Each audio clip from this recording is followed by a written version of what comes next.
అందరికీ నమస్కారం. Welcome to icon politics. నమస్కారం రాజేష్ గారు. నమస్కారం. సార్, ప్రభుత్వ వ్యతిరేకత అనేది జగన్ గారి ప్రభుత్వం మీద ప్రజల్లో బాగా కనిపిస్తోంది.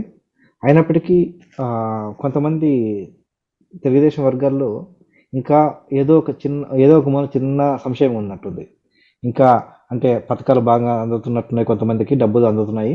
దానివల్ల ఓటర్లు జగన్ గారి వైపు మొగ్గు చూపిస్తారేమో అన్న సందేహం ఉంది. ఒకటి చెప్పండి, నిజంగా పథకాలు ఇలా పంచుతూ పోతే ఓట్లు పడతాయంటారా? అలా అయితే చంద్రబాబు నాయుడు గారు ఎలక్షన్స్ ముందు ఇచ్చిన ఓట్లు, అప్పుడు ఇచ్చిన డబ్బులు ఏమైనాయి? పసుపు కుంకుమ ఓట్లు ఏమైనాయి? అలాగే కేసీఆర్ గారు ఇచ్చిన డబ్బులు ఏమైనాయి? మరి అలాంటప్పుడు వాళ్ళిద్దరు ఈజీ గెలవాలి కదా. ఎందుకు అంటే పథకాలు గెలిపించేస్తాయా ఇలా డబ్బులు? డైరెక్ట్ బెనిఫిట్ స్కీమ్స్ వల్ల ఆ పథకాలు గెలిపించేస్తాయా డబ్బులు పంచడం వల్ల?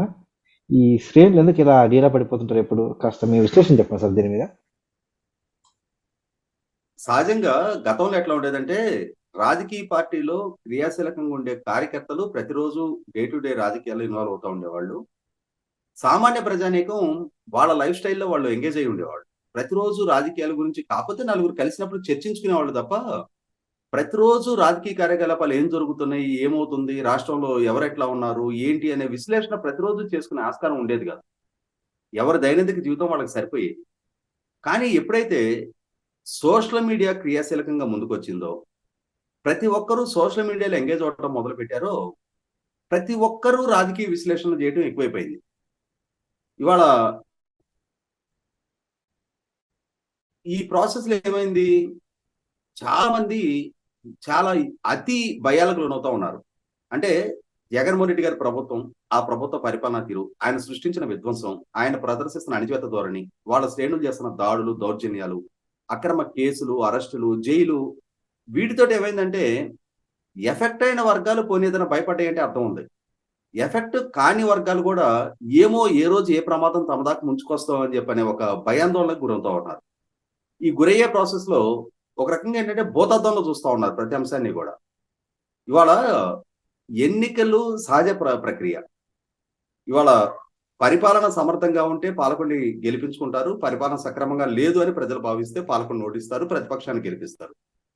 ఇక్కడ 2019 నాటి ఎన్నికలు జరిగిన తీరు వేరు, 2024లో జరుగుతున్న ఎన్నికలు తీరు వేరు. ఇవాళ మీరు ప్రస్తావించినట్టుగానే తెలుగుదేశం శ్రేణుల్లో కొంతమందిలో ఇప్పటికీ ఒక సంశయం ఉంది.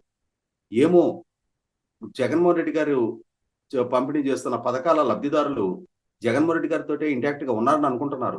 ఎవరినితో మాట్లాడినా కూడా కింది స్థాయి వర్గాలు మాకు డబ్బులు అందుతూనే మేము జగన్మోహన్ రెడ్డికి ఓటేస్తామని చెప్పని చెప్తున్నారు. ఈసారి కూడా జగన్మోహన్ రెడ్డిని గెలిపిస్తారేమో, ఇట్లాంటి రకరకాల అనుమానాలు వ్యక్తం చేస్తా ఉన్నారు. అంటే ఇక్కడ అర్థం కావాల్సింది ఏంటి అంటే ఏ రాజకీయ పార్టీకి కూడా 100% ఓట్లు రావు. 2019లో ఘోరంగా తెలుగుదేశం పార్టీ ఓడిపోయిన సందర్భంలో కూడా తెలుగుదేశం పార్టీకి కూడా 39.5% ఓట్లు రావడం జరిగింది. ఆ రోజు తెలుగుదేశం పార్టీ ఒంటరిగా పోటీ చేసింది. అంటే తెలుగుదేశం పార్టీకి ఇక రాజకీయంగా మనుగడ ఉండదు అనుకోవడానికి ఆస్కారం ఉందా? 39.5% అవుట్ ఆఫ్ 100 అంటే తక్కువ ఓటు బ్యాంక్ కాదు కదా. ఇవాళ జాతీయ స్థాయిలో కేంద్ర ప్రభుత్వాన్ని నడిపిస్తున్న భారతీయ జనతా పార్టీకి లెస్ దాన్ 1% వచ్చింది. 5 దశాబ్దాల పైగా ఈ దేశాన్ని పరిపాలించిన కాంగ్రెస్ పార్టీకి లెస్ దాన్ 1% వచ్చింది. కమ్యూనిస్ట్ పార్టీలు, లోక్ సత్తా ఇట్లాంటి పార్టీలన్నిటికీ కూడా నామమాత్రపు పర్సెంటేజ్‌లు వచ్చినాయి. అదే సందర్భంలో తెలుగుదేశం పార్టీకి 39.5% అంటే అప్రాక్సిమేట్‌గా 40% ఓటు బ్యాంక్ దక్కింది. అయినా సరే పార్టీ ఘోరంగా ఓడిపోయింది.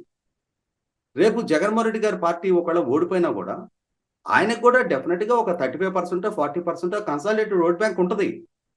ఇవాళ వీళ్ళు ప్రస్తావిస్తున్న దిగువ స్థాయి వర్గాలు, సంక్షేమ పథకాల లబ్ధిదారులైన వాళ్ళు ఎవరైతే ఉంటారో, వాళ్ళు అందరికందరూ 100% జగన్మోహన్ రెడ్డి గారికి ఓటేసినా ఆ 40% లోనే ఉంటారు వాళ్ళందరూ గూడా. ఆ విచక్షణ మర్చిపోయి ఇవాళ అంటే సమాజంలో ఉన్న 100కు 100 మంది తెలుగుదేశానికి ఓట్లేయరు కదా. ఖచ్చితంగా జగన్మోహన్ రెడ్డి గారిని అభిమానించే వాళ్ళుంటారు. ఆయన అనుసరించే వాళ్ళుంటారు. ఆ పార్టీ పట్ల లాయల్టీ ప్రదర్శించే వాళ్ళుంటారు. ఆ పరిపాలనా తీరు వల్ల లబ్ధి పొందామనుకునే వాళ్ళు కూడా ఉంటారు. అదే సందర్భంలో 2019 ఎన్నికల్లో జగన్మోహన్ రెడ్డి గారి గెలుపుకి కీలకంగా దోహదం చేసిన వర్గాలు ఏవి? ఆ రోజు ఆయన ఒక్కో వర్గాన్ని లక్ష్యంగా చేసుకొని, ప్రధానంగా యువతను లక్ష్యంగా చేసుకొని యూనివర్సిటీల చుట్టూ తిరిగి యోబేరి అని చెప్పని సదస్సులు ఏర్పాటు చేశారు. ప్రత్యేక హోదా ఆవశ్యకత గురించి వివరించారు. న్యూట్రల్ ముసుగులో ఉన్న చాలా మందితోటి ఆ రోజు చంద్రబాబు నాయుడు గారి పట్ల రకరకాల విద్వేషాలు పెంచి పోషించారు. బలహీన వర్గాల్లోని చంద్రబాబు నాయుడు గారికి దూరం చేయడానికి ఆర్ కృష్ణయ్య, జస్టిస్ ఇస్రాయల్ లాంటి వాళ్ళని తోటి ప్రచారం చేయించారు. Justice Nagarjuna Reddy, retired IPS Anjaneya Reddy, Lakshman Reddy గారు లాంటి వాళ్ళతోటి ఆనాటి ప్రభుత్వానికి వ్యతిరేకంగా మేధోల ముసుగులో ప్రచారం చేయించారు. ఇట్లా వీళ్ళందరూ చేసిన ప్రచార పర్యవసానం ఒక్కో పర్సెంట్ తెలుగుదేశం పార్టీ ప్రభుత్వం నుంచి దూరం జరిగి జగన్మోహన్ రెడ్డి గారికి యాడ్ అవుతా వచ్చింది. ఇవాళ యువత 5 సంవత్సరాల పరిపాలన చూసిన తర్వాత వాళ్ళు ఏం ఫీల్ అవుతున్నారు? ఆ రోజు ఆయన వాళ్ళకి ఏం వాగ్దానాలు చేశారు? నేను ప్రత్యేక హోదా సాధిస్తా, పెట్టుబడులు స్వర్గంగా ఆంధ్రప్రదేశ్ను మారుస్తా, ప్రపంచవ్యాప్తంగా పెట్టుబడుల మొత్తాన్ని రప్పిస్తా, వలసలు లేని ఉపాధి కల్పిస్తా, జాబ్ క్యాలెండర్ రిలీజ్ చేస్తా, 2,30,000 ప్రభుత్వ ఉద్యోగాలు భర్తీ చేస్తా, మెగా డిఎస్సి కండక్ట్ చేస్తా అని ఇట్లా రకరకాల వాగ్దానాలు చేశారు. ఇవాళ ఆయన పాలకుడు. ఈ రోజు వాగ్దానాలు కాదు, ఆయన పాలనా కాలంలో ఈ వాగ్దానాలు నెరవేర్చారా లేదనేది ప్రధానంగా పరిశీలించుకున్న యువత జగన్మోహన్ రెడ్డి గారి వల్ల వంచనకు గురయ్యన్న భావంలో ఉన్నారు. ఆ రోజు ఆయన గెలుపులో చాలా కీలకంగా దోహదం చేసిన వర్గాలు వాళ్ళు. ఏ వర్గాలైతే ఈ రోజు డైరెక్ట్ బెనిఫిట్ ట్రాన్స్ఫర్ ద్వారా లబ్ధి పొందుతున్న కుటుంబాలు ఉన్నారో వాళ్ళ పిల్లలు కూడా నిరుద్యోగ యువతగా మిగిలిపోయి ఉన్నారు, లక్షల మంది. ఇవాళ వాళ్ళ పిల్లలు చదువుకొని నిరుద్యోగులుగా మిగిలిపోయి ఉండి వాళ్ళతో పాటు సమానంగా వ్యవసాయ కూలీలుగా, లేదు గ్రామాల్లో ధాన్యం లోడ్ చేసే హమాలీలుగా కళ్ళ ముందు కనిపిస్తుంటే ప్రభుత్వం ఇచ్చే 5,000, 10,000 వాళ్ళకి సంతోషాన్ని ఇవ్వవు. వాళ్ళ పిల్లలకి మెరుగైన జీవన ప్రమాణాలు దొరకాలి, ఉపాధి దొరకాలి, వీటిని పరిగణలోకి తీసుకుంటారు. ఇటువంటి సందర్భంలో సంక్షేమ పథకాల లబ్ధి పొందడం అనేది వాళ్ళకున్న హక్కు. అందివచ్చే బాధ్యత ప్రభుత్వానిది. ప్రభుత్వం ఏదో మెహర్బానీ చేస్తుంది అనుకోవడానికి ప్రభుత్వం ప్రజల నుంచి వసూలు చేసిన పన్నుల్నే పంపిణీ చేస్తుంది. సంక్షేమం అనేది జగన్మోహన్ రెడ్డి గారితో మొదలు కాలేదు, జగన్మోహన్ రెడ్డి గారితో అంతము కాదు. జగన్మోహన్ రెడ్డి గారి కన్నా ముందున్న అన్ని ప్రభుత్వాలు సంక్షేమాన్ని అమలుపరచని, రేపు వచ్చే ప్రభుత్వాలు కూడా అమలుపరుస్తాయి. కాబట్టి ఒక్క సంక్షేమం ప్రాతిపదికగా జగన్మోహన్ రెడ్డి గారికి ఓట్లేస్తారు అని అనుకోవడానికి ఆస్కారమే లేదు. రెండోది మహిళలకు ప్రధానంగా మద్యపాన నిషేధం చేస్తానన్న వాగ్దానంతో ప్రభావితులైన మహిళలు జగన్మోహన్ రెడ్డి గారి గెలుపుకు చాలా కీలకంగా దోహదం చేశారు. మూడో వర్గం ఉద్యోగులు. 2018 నాటికి చంద్రబాబు నాయుడు గారి ప్రభుత్వ హయాంలో 2 డిఏలు పెండింగ్ ఉన్న కారణంగా ఆనాడు ఉద్యోగ సంఘాలు రాష్ట్ర వ్యాప్తంగా ఉన్న ఉద్యోగుల మొత్తంలో కూడా విపరీతమైన వ్యతిరేక ప్రచారం చేసి ఆనాటి ప్రభుత్వం 43% ఫిట్మెంట్ ఇస్తే కూడా దాన్ని కూడా దాటి వ్యతిరేక ప్రచారం చేసి ఉద్యోగుల మొత్తాన్ని జగన్మోహన్ రెడ్డి గారికి అనుకూలంగా మార్చారు. అన్నా, మీకు క్రమం తప్పకుండా డిఏలు ఇస్తా, మెరుగైన పిఆర్సీ ఇస్తా, మీకు సిపిఎస్ రద్దు చేస్తా, ఇట్లా రకరకాల వాగ్దానాలు చేశారు ఆయన. పోలీస్ సిబ్బందికి వారాంతపు సెలవులు ఇస్తాను అన్నారు. ఇవాళ పాలకుడిగా జగన్మోహన్ రెడ్డి గారు బాధ్యతలు చేపట్టిన తర్వాత 1వ తారీఖు జీతమే గగనం అయిపోయింది. సరెండర్ లీవ్లు ఎన్కాష్మెంట్ అది గది లేదు. ఒక్కటి కాదు, 2 కాదు, ఉద్యోగులు ఎదుర్కొన్నంతటి వంచన, వివక్ష, నిర్బంధం మరే వర్గం ఎదుర్కోలే. లక్షలాది కుటుంబాల ఉద్యోగులు, పెన్షనర్లు, వారి బంధువులు, వారి స్నేహితులు కలుపుకుంటే వాళ్ళ ప్రభుత్వానికి వ్యతిరేకంగా పనిచేయడానికి ఒక పెద్ద సమూహాన్ని జగన్మోహన్ రెడ్డి గారు తయారు చేసుకున్నారు. ఈ రోజు జగన్మోహన్ రెడ్డి గారిని ఓడించడానికి అటువంటి వర్గాలంతా కూడా సిద్ధంగా ఉన్నారు.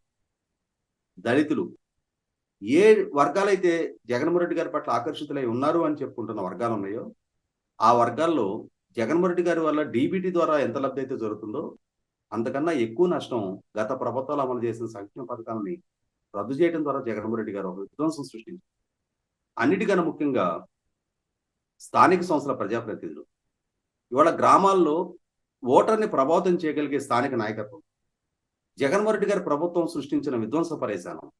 స్థానిక సంస్థల నుంచి కేంద్ర ప్రభుత్వ ఫైనాన్స్ కమిషన్ ద్వారా వచ్చిన నిధులను కూడా రాష్ట్ర ప్రభుత్వం గుంజేసుకున్న పరేశానం. వాళ్ళ స్థానిక ప్రభుత్వాలు జగన్మోహన్ రెడ్డి గారికి ఒక్కరంటే ఒక్కరు కూడా అనుకూలంగా లేరు. వాళ్ళలో 98% జగన్మోహన్ రెడ్డి గారి పార్టీ వారే.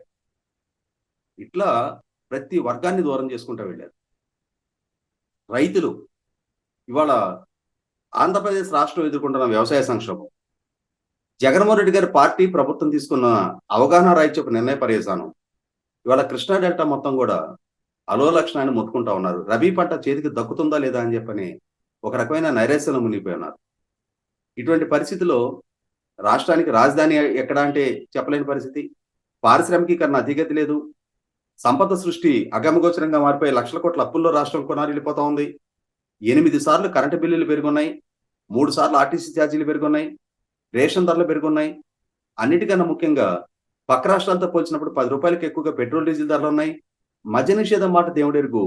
ఇవాళ దేశంలో ఎక్కడా లేని వినూత్నమైన బ్రాండ్స్ ఆంధ్రప్రదేశ్ లో ఇంపోర్ట్ చేసి ఆ మద్యం అత్యధిక ధరలకు అమ్ముతున్న పర్యవసానం ఇవాళ ప్రజల ఆరోగ్యంతో కూడా చెలగాటమాడుతా ఉన్నారు. ఈ రోజు వచ్చిన వార్త ప్రకారం ఆరోగ్యశ్రీ ట్రస్ట్ హాస్పిటల్స్ కూడా నెట్వర్క్ హాస్పిటల్స్ రేపు 18వ తారీఖు నుంచి సర్వీసెస్ బంద్ చేస్తామని చెప్పని పిలిపించిన తీరు చూసాం. ఇటువంటి నేపథ్యంలో జగన్మోహన్ రెడ్డి గారి పట్ల సానుకూలత కన్నా కూడా వ్యతిరేకత చాలా ఎక్కువగా కనిపిస్తా ఉంది. జగన్మోహన్ రెడ్డి గారిని ఓడిస్తే తప్పితే మెరుగైన పరిపాలన దక్కాలి అని అంటే చంద్రబాబు నాయుడు గారి నాయకత్వంలో కూటమిని అధికారంలోకి తీసుకొచ్చుకుంటే తప్పితే రాష్ట్రాన్ని మళ్ళీ తిరిగి గాడిలో పెట్టడానికి సాధ్యం కాదన్న భావనలో ఇప్పటికే సమాజంలోని వివిధ వర్గాల ప్రజలు వచ్చేస్తున్న నేపథ్యంలో తెలుగుదేశం శ్రేణులు ధైర్యం చిక్కపట్టుకోండి. మీరు డిమోరలైజ్ అయ్యి మీరు జగన్మోహన్ రెడ్డి గారిని భూతత్వంలో చూసి 2019 ఎన్నికలు నిర్వహించిన తీరో లేదు, స్థానిక సంస్థల ఎన్నికలు నిర్వహించిన తీరో లేదు, తిరుపతి పార్లమెంట్ ఎన్నికలు, కుప్పం మున్సిపల్ ఎన్నికలు, పట్టభద్రుల ఎమ్మెల్సీ ఎన్నికలు నిర్వహించిన తీరు చూసి జగన్మోహన్ రెడ్డి గారు సృష్టించే అల్లర్లు, అలజడులు, దౌర్జన్యాలు, దాడులు, అభ్యర్థుల కిడ్నాపులు, పోలీసుల ద్వారా నిర్బంధకాండ, ఇటువంటి వాటితోటి కొంత డెఫినెట్ గా డిమోరలైజ్ అయ్యారు. జగన్మోహన్ రెడ్డి గారు ప్రభుత్వం ప్రదర్శిస్తున్న దౌర్జన్యకాండ కారణంగా చాలా మంది భయకంపితులై ఉన్నది వాస్తవం. కానీ సాధారణ ఎన్నికల దగ్గరికి వచ్చేటప్పటికి అధికార యంత్రాంగం ఆయన చేతిలో ఉండదు. ఖచ్చితంగా ఇప్పుడు భారతీయ జనతా పార్టీతో కూడా కలిపిన కూటమి తెలుగుదేశం పార్టీ రూపంలో ముందుకు రాబోతుంది కాబట్టి 100% ఎలక్షన్ కమిషన్ వైపు నుంచి కూడా కఠిన నిబంధనలు అమలుపరచడం జరుగుతుంది. జగన్మోహన్ రెడ్డి గారి ముందరకాళ్ళకు బంధం వేయడం జరుగుతుంది. ఆయన ఒంటెద్దు పోకడని అడ్డుకోవడం జరుగుద్ది. ఆయన ఆధిపత్య ధోరణికి ప్రతిబంధకాలు సృష్టించడం జరుగుద్ది. ఈ పరిస్థితుల్లో ధైర్యంగా ఉండండి. వీలైనంత వరకు మీరు మీ బంధువులు మీ గ్రామస్తుల్ని చైతన్యపరచడానికి ప్రాధాన్యత ఇవ్వండి. 100% తెలుగుదేశం పార్టీ కూటమి అధికారంలోకి రావడం తథ్యం. జగన్మోహన్ రెడ్డి గారి ఓటమి ఓటమి నుంచి ఆయన ఎవరు కాపాడలేరు. మొట్టమొదటిగా మీరు ధైర్యం కోల్పోవద్దు. ధన్యవాదాలు సార్. చాలా మంచి వ్యాఖ్యలు చెప్పారు.